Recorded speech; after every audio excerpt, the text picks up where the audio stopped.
Olá a todos que seguem o nosso canal. Hoje nós estaremos iniciando uma série de vídeos onde informações essenciais de leis especiais que tratam sobre crimes, sobre normas de natureza penal e que sejam extremamente importantes para aquelas pessoas que se preparam para carreiras policiais, especificamente Polícia Federal. Nós estaremos aqui explorando esses elementos, essas informações que são consideradas estratégicas.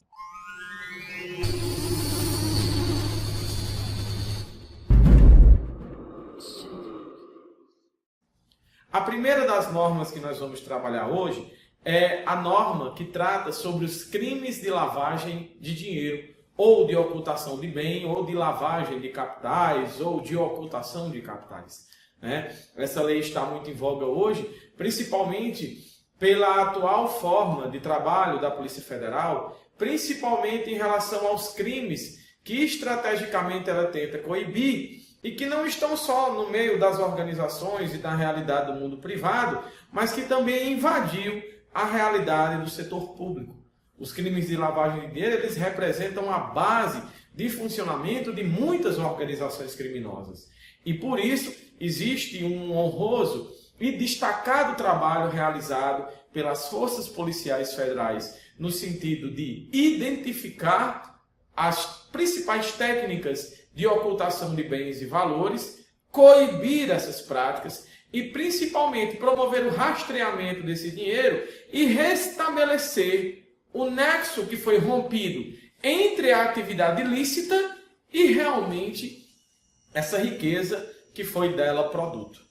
Então, vamos lá. Nesse momento, nós estamos aqui apresentando para vocês alguns tópicos para organizar realmente o raciocínio, e para que realmente essa exposição ela possa ser produtiva para você. Inicialmente, nós trabalhamos o conceito de lavagem de dinheiro, sendo bem didático. Realmente esse termo ele é um termo extremamente próprio, porque a lavagem de dinheiro ela diz respeito a lavar o dinheiro. De que forma? O dinheiro está sujo.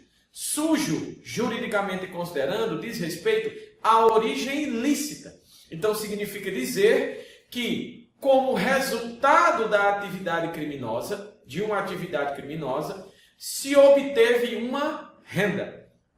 Se nós fizermos um comparativo aqui com o artigo 170 da nossa Constituição Federal, lá diz que os pilares da nossa ordem econômica são os valores do trabalho e da livre iniciativa. Então significa dizer que é do trabalho digno e da livre iniciativa bem empregada, tudo ocorrendo dentro das normas, dentro da legitimidade jurídica, que os rendimentos delas derivados também encontram legitimidade. Então não é razoável que o Estado permita e de que a sociedade tolere de que realmente um indivíduo ou um grupo de indivíduos, a pretexto da realização de atividades criminosas, possa estar oferindo rendimentos. Enfim, o objetivo principal das atividades criminosas, num certo ponto, é oferir lucro, mas a partir de realmente práticas que são atentatórias à sociedade como um todo. Então, o objetivo principal da lavagem é exatamente criar uma ruptura, promover uma quebra da origem ilícita deste dinheiro. Então, o dinheiro, efetivamente, por si só, ele é uma moeda, ele tem o seu apelo cambial, ele tem a sua circularidade, ele é um instrumento eficiente de trocas, mas nesse ponto, a origem, o Estado preocupa-se com a origem dos rendimentos. Quando você vai lá e faz uma declaração do imposto de renda, aquela declaração anual que você faz, em que você no sistema informa as origens dos seus bens e rendimentos e as aplicações para fins de composição, débito, compensação tributária ou efetivamente pagamento de uma parcela a mais de imposto de renda, naquele momento o Estado está te dando um recado. Ele diz, olha, é interesse nosso identificar as origens de rendimentos de todas as pessoas, sejam físicas, sejam jurídicas, que realmente desenvolvem atividade econômica nesse país. Para separar quem obtém renda a partir de atividades lícitas daqueles que realmente desejam obter rendimentos a partir das atividades ilícitas. Então, enfim, a atividade de lavagem consiste na ocultação, na dissimulação, na ruptura da linha que existe entre o dinheiro, entre a riqueza produzida e sua origem que está em uma atividade criminosa. Então, basicamente, o que você tem aí é o uso de técnicas. E aí, para aqueles que gostam de um pouco de história, rapidamente, nós nos reportamos aos Estados Unidos, década de 30, na transição da década de 20 para a década de 30, uma figura clássica, que é o Alphonse Capone, ou também chamado de Al Capone. Ele, com o intuito de vender de forma ilícita, trabalhar o comércio de bebidas e de outros produtos de forma ilícita, ele tenta, sem sucesso, adotar práticas de ocultação das riquezas dessas atividades ilegais que ele realizava. Então, a partir de todo o trabalho desenvolvido na transição da década de 20 e da década de 30, foi possível identificar as técnicas que eram usadas por essa máfia especificamente, e que depois passariam a se tornar uma técnica usada por máfias não só nos Estados Unidos, mas na Europa, na Ásia, a máfia italiana, a Yakuza, e que tudo tem a ver com pegar, realmente articular-se de expedientes fraudulentos para dizer assim, esse dinheiro ele não tem uma origem ilícita, na verdade ele teria uma origem ilícita. As características principais desse crime, ele é um crime de natureza comum, então, muito embora qualquer pessoa ela possa estar sendo vítima, muito embora o Estado seja realmente o sujeito passivo, a partir do momento de que ele poderá estar sendo vítima a partir da proteção que existe ao erário público e de que seja dinheiro desviado dos cofres públicos, que esteja sendo ocultado para esconder a sua origem ilícita desse desvio ou de outras práticas específicas.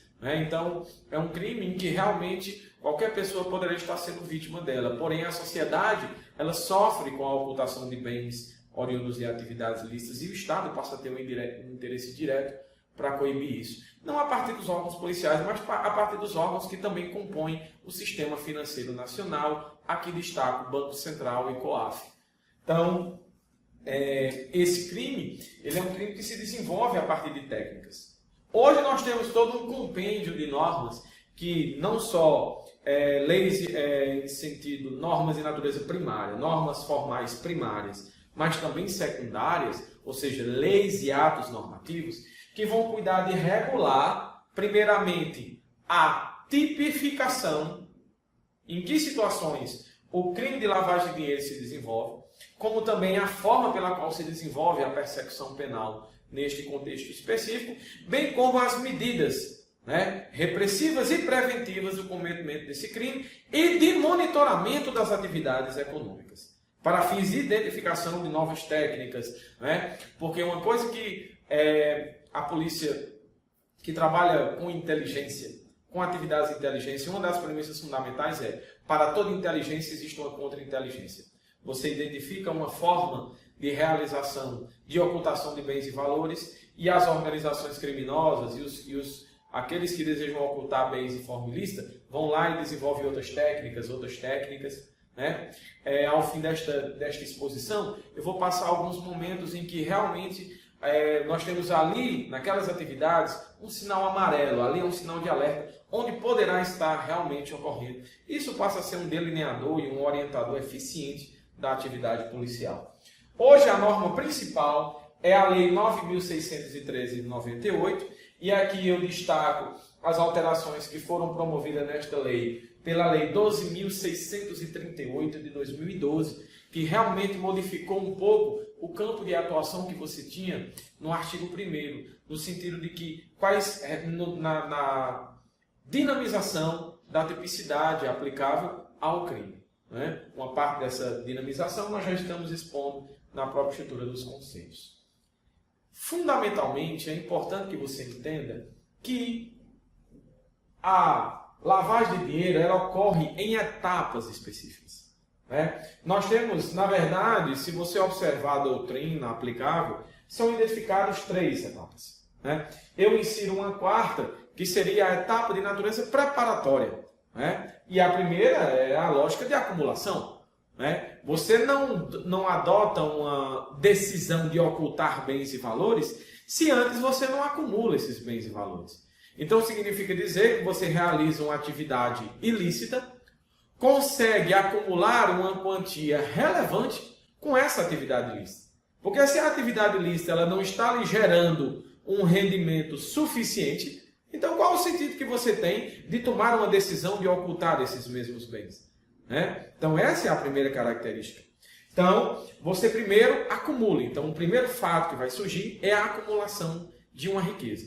E aí você passa a se preocupar, o indivíduo que realiza essas atividades, ele passa a se preocupar com o fato de que o Estado poderá vir a identificar a marca, a sujeira que existe sobre esse dinheiro, sujeira, ou seja, a origem ilícita, e passe a captá-lo, assim, como é que nós vamos dizer de uma maneira um pouco mais didática, a perseguir o indivíduo, identificar a ilicitude da origem e promover uma expropriação desse patrimônio. Né? Então, dentro de uma lógica meio que utilitarista, às avessas, ele adota essa prática de ocultação. Né? Mas o primeiro fato que você tem é acumular. Se ele não acumula esses bens, porque cargas d'água ele iria ter a decisão de realizar essas práticas ilícitas. Muito embora nós destacamos que, antes de mais nada, ele está cometendo crimes dos quais ele realmente pôde ter esse proveito financeiro. Né? E significa dizer hoje que as atividades de repreensão, de acompanhamento e de fiscalização, elas podem evitar essa acumulação, fazendo com que nem ele não consiga nem entrar nessa linha. Né? Então, hoje você tem a atividade do COAF, dos bancos, na identificação dos fluxos operacionais nas contas correntes. Né? Esse acompanhamento que a Receita faz hoje em termos normativos, no sentido de que, a partir de uma certa quantia que você recebe em dinheiro em operações, né, financeiras e comerciais, e que você possa informar a Receita a declaração desses valores recebidos em espécie. Então, são todas estratégias que visam controlar e acompanhar o processo de acumulação de riqueza no país. Para que eu possa dizer, é lícita a origem. Então, a partir do momento que isso ocorre, eu acabo, na lógica de acumulação, estancando e evitando que o crime possa acontecer. E esse é o motivo pelo qual destaco essa primeira característica. Caso não seja possível, ou realmente a contra-inteligência usada pela organização criminosa ou congênere seja eficiente para poder ocultar inicialmente essa fase preparatória da acumulação, então realmente seguem-se as três fases. Né? A fase de conversão, que é a fase onde eu vou realmente desconectar, cortar esse cordão umbilical que existe entre o dinheiro e a sua origem ilícita, inserindo esta riqueza em atividades econômicas específicas. Ou seja, nós temos círculos econômicos em que, numa economia de mercado, circulam, numa parte do ciclo, bens e serviços, e na outra parte circula dinheiro. Então, esse é o ciclo padrão da economia de mercado. Então, ele desconecta o dinheiro da origem ilícita e joga, e coloca nesse fluxo, né? Porque é o primeiro elemento da ocultação.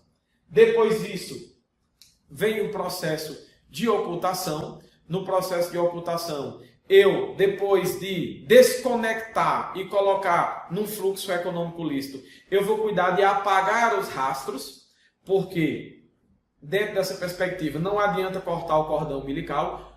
O fato que realmente estava ligado àquela origem criminosa daquela riqueza continua lá, continua existindo. E uma parte do trabalho da polícia está em resgatar este fato e reconectar a riqueza a este ponto, para daí formar a responsabilidade penal no contexto desse crime.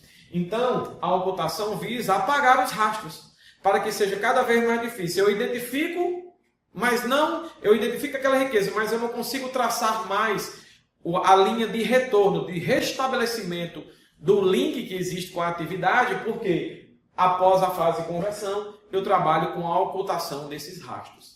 E por fim, depois de ocultar os rastros e recolocar, eu integro, ou seja, eu capto essa riqueza novamente a partir de uma operação que agora é uma operação de natureza lícita. Então esse dinheiro sai do meu poder para o sistema econômico, para que o sistema faça a sua lavagem enquanto eu oculto a sua origem e apago os seus rastros, e depois vou lá e capto do sistema econômico esse dinheiro agora de forma lícita.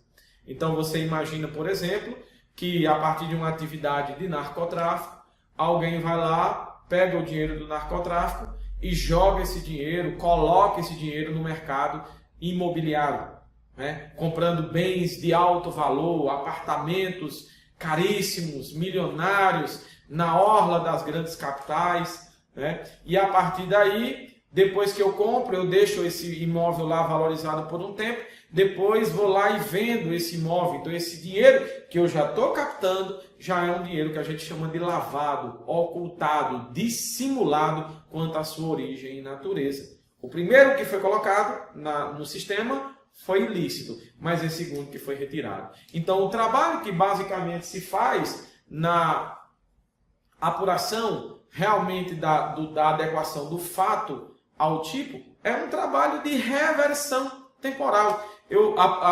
Os órgãos de persecução penal do sistema penal secundário, eles vão voltar na linha do tempo até tentar reconectar ao fato. Ou seja, considerando essas 4 etapas, retornar à fonte, tentando identificar os rastros da origem no tempo, ou seja, é basicamente um back to the future, né, de toda essa linha do tempo que está desconectada, mas a partir de uma atividade realmente investigativa e de produção de provas, realmente é possível fazer essa reconexão.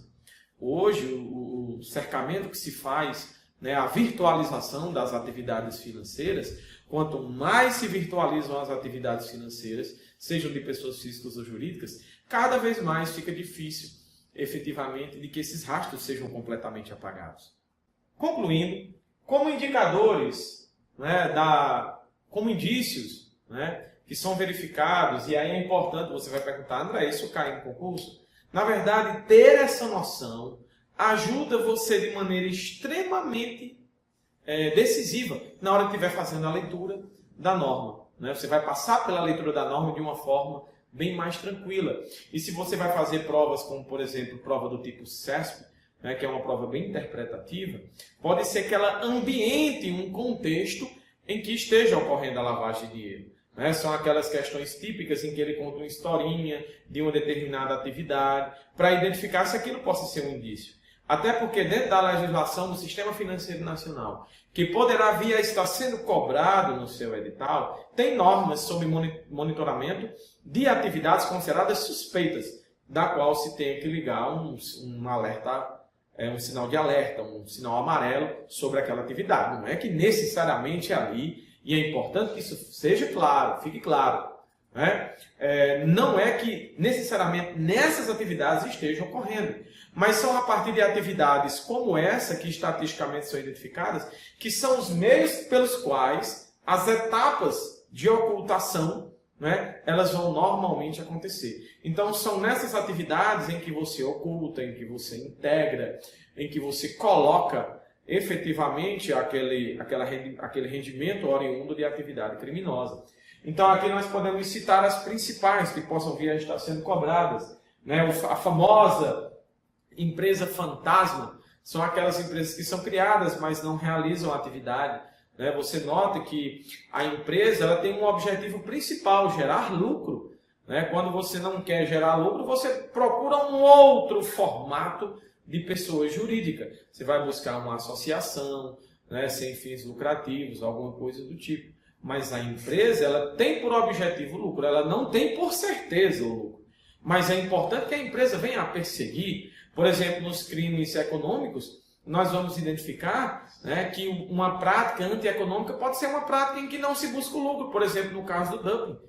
Como uma empresa vai começar a adotar preços de natureza antieconômica, preço em que ela tenha prejuízo. Então, não é lógico que uma empresa entre de uma forma que não seja confinada lá lucrativa. Mas você nota que muitas empresas elas não realizam atividade alguma. Elas não têm muitas vezes faturamento, e essa atividade se desenvolve por tempos e tempos e tempos, e depois de um certo tempo você tem uma atividade em que tem um boom financeiro, e depois volta. Então são oscilações consideradas extremamente suspeitas. Empresas que são criadas como empresas de fachada, simplesmente para serem canais, né? Empresas que vão receber recursos e vão movimentar esses recursos em atividades aparentemente ilícitas. Elas são criadas para este fim e não para o fim realmente economicamente legítimo.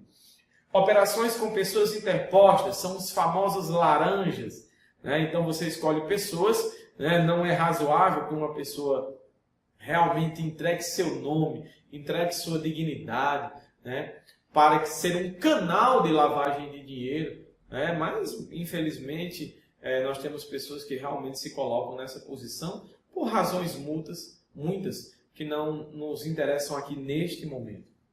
Objetos valiosos, então, é a partir da compra de objetos valiosos, sejam bens móveis, sejam bens imóveis, sejam ações, né, de grandes empresas, ou seja, valores imobiliários e valores mobiliários, que realmente passam a ser um objeto realmente de desejo dos ocultadores de bens e valores, né? Então, eles investem na compra de apartamentos, na compra de edificações, na compra de joias, né? Então, você tem muito aí hoje no noticiário, na identificação desses crimes contra a administração pública, políticos que tentaram ocultar bens, comprando joias de alto valor e integrando ao seu patrimônio pessoal.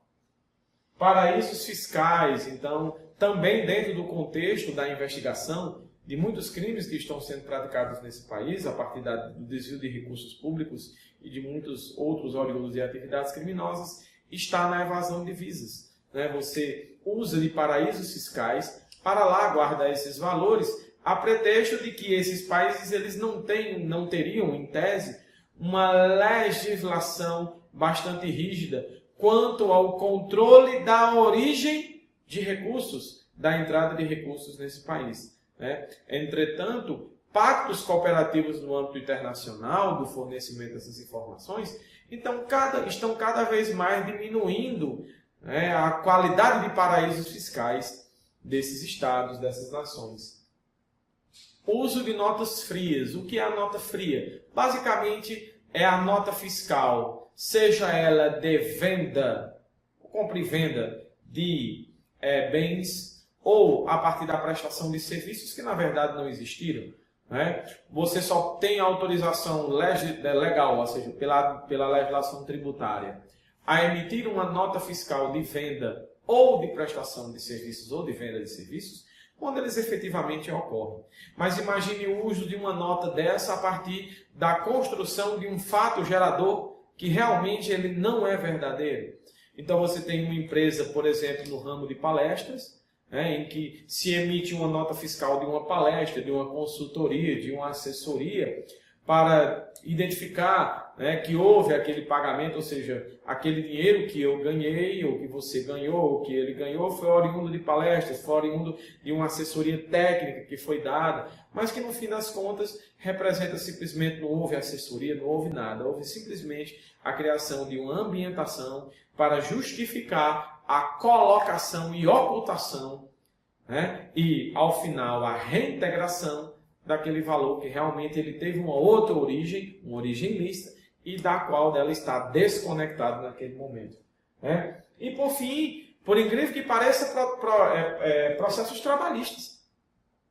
É a possibilidade, por exemplo, de que em conluio com funcionários, esses funcionários possam estar fazendo acordos, gerando demandas de natureza trabalhistas, para gerar indenizações a partir de fatos que realmente compõem a relação trabalhista, mas na verdade não existem, onde na verdade o patrão que deseja ocultar bens usa daquele processo. Você imaginar o grau de risco que isso representa, usar de um processo trabalhista para pagar indenizações trabalhistas, pagar créditos trabalhistas, para na verdade entregar aos funcionários rendimentos de origem criminosa, e de que esse funcionário ele acaba sendo uma espécie de laranja. E o pior, muito mais grave, usa-se o sistema judiciário como canal para isso, para você ver até onde vai a ousadia e a criatividade. Efetivamente, o Estado, a partir dos seus órgãos de fiscalização e de repressão, precisam estar sempre adotando práticas de inteligência, de busca, de reunião de informações e de dados, para identificar não só técnicas usadas, mas técnicas que possam vir a ser utilizadas. no futuro. E a partir daí, estabelecer nesses canais de atividades econômicas e socioeconômicas, realmente trechos ou caminhos onde essa ocultação de bens ela pode estar ocorrendo. Então é isso. Essas são informações essenciais. Muito embora, né, uma análise muito mais verticalizada da lei, a partir das suas premissas penais, a partir da análise do sujeito ativo, do objeto material, né, nós estaremos fazendo a partir de aulas bem mais profundas, bem mais verticalizadas, aqui sendo um ponto de partida para que você possa se inspirar e perceber que a legislação e a norma específica sobre o crime de lavagem de dinheiro não tem segredo. Ela trata disso, é um tema importante, é um tema bastante bacana para você estudar. E a partir dessas premissas centrais, você realmente poderá estar fazendo uma leitura da norma de maneira bem mais tranquila. Você gostou dessa dica?